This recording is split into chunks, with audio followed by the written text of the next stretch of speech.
কওমি ভাইয়েরা আহমদুল্লাহর মাথা তুললেন না। এক যুগে সবাই তার বিরুদ্ধে প্রতিবাদ করে, নাইলে আপনাদেরকে পাবে। আসসালামু আলাইকুম ভিউয়ার্স, আশা করি সবাই ভালো আছেন। ভিউয়ার্স, আপনাদের কাছে আমার ছোট্ট একটা রিকোয়েস্ট থাকবে, যারা আমার চ্যানেলটা এখনও সাবস্ক্রাইব করেন তারা আমার চ্যানেলটা সাবস্ক্রাইব করে একটা লাইক করে দিন। আর অবশ্যই আপনাদের যদি ভিডিও রিলেটেড কোনো মন্তব্য থাকে তাহলে কমেন্ট করে জানাতে পারেন। আর বন্ধুরা, ইতিমধ্যে যারা আমার চ্যানেলটা সাবস্ক্রাইব করেছেন তাদেরকে অসংখ্য ধন্যবাদ। বন্ধুরা, তাহেরি হুজুর যে আসলে কতটা চালাক, উনি যে কী পরিমাণে বাটপার সেটাই আজকে আপনাদেরকে দেখাবো। আর তার আগে চলেন তার একটা ভিডিও ক্লিপ আপনাদেরকে দেখাই যে উনি আসলে বাটপাড়ির কোন পর্যায়ে কোন লেভেলে চলে গেছে। তাহিরি কি ভণ্ড বলো, মাজার পূজারি বলো, ইচ্ছা মতো যা মন চায় তাও কও। তুমি কইবা যে মাইক আমাদের জন্য, যারা এই মাইক দিয়ে বলবে 40 বছর পর্যন্ত নবী ছিল না। কওমি ভাইয়েরা আহমদুল্লাহর মাথা তুললেন না। এক যুগে সবাই তার বিরুদ্ধে প্রতিবাদ করে, নাইলে আপনাদেরকে পাবে।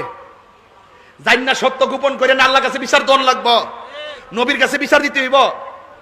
আপনাদের অঙ্গনে যে এত লোকের এত সমস্যা, কোন দিন পাইছেন তাই রাজপথের ভিতরে? কতদিন পাইছেন একটা উচিত কথা কইছে কইছে না? উনি আর একটা গোপন এজেন্ডা লয়ে আইছে, এটা আমার কাছে আস্তে আস্তে ধরা খাইতেছে। আমি জায়গা মতো যাইতাছি, তাই রহস্যটা কোন জায়গা দিন আমার দেখতে হইব। কথা কোন ঠিক না বেঠিক?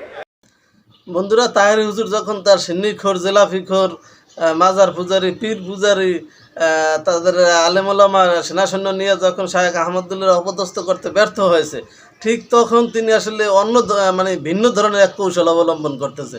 তিনি যারা কওমি ঘরানার যারা আলেমুলামা আছে তাদেরকে বলতেছে যে তোমরা শায়েখ আহমদুল্লাহ নিয়ে মাথায় নাচো, শায়েখ আহমদুল্লাহ কিন্তু নতুন এজেন্ট নিয়ে আইছে, তখন তোমরা বুঝবা, তোমরা এখন সবাই মিললে শায়েখ আহমদুল্লাহর বিরুদ্ধে পদক্ষেপ নাও। এর মানে কি জানেন? এটা হলো সম্পূর্ণ ইহুদিদের মতো। ইহুদির কাজ হলো একজনের দিয়ে আর একজন বাজাই দেয়, মানে সাপ মরবে লাডিও ভাঙবে না, ব্যাপারটা এরকম। কিন্তু তাহেরি হুজুর এতদিন তার সিন্নিখোর, জেলাফিখোর, তারপরে মনে করেন মাজার পূজারি, কবর পূজারি, আলেমুলামা নিয়ে মনে করেন শায়েখ আহমদুল্লাহর বিরুদ্ধে ষড়যন্ত্র করে আসলে সফল হইতে পারে নাই। পরবর্তীতে এখন কী করবে, আর সফল না হইতে পারে উনি করছে কি, যে এখন দেখে যে কওমি ঘরানার আলেমের ভিতরে একটা দ্বিতীয়দ্বন্দ্ব সৃষ্টি করা যায় কিনা, তাহলে হয়তো ওনার মিশন সফল হবে।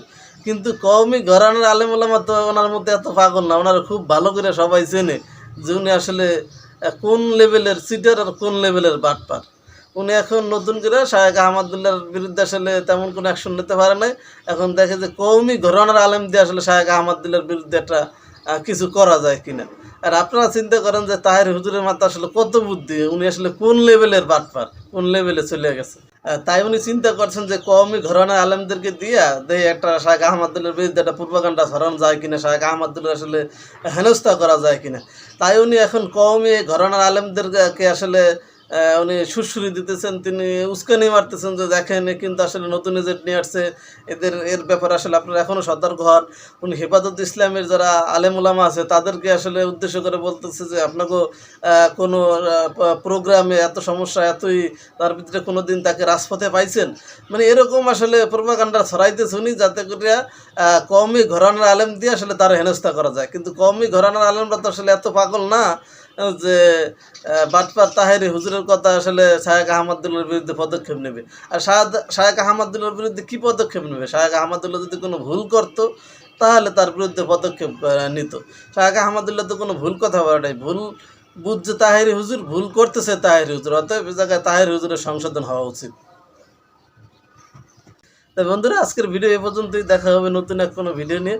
সে পর্যন্ত আল্লাহ সবাইকে ভালো রাখুক, সুস্থ রাখুক। আল্লাহ হাফেজ।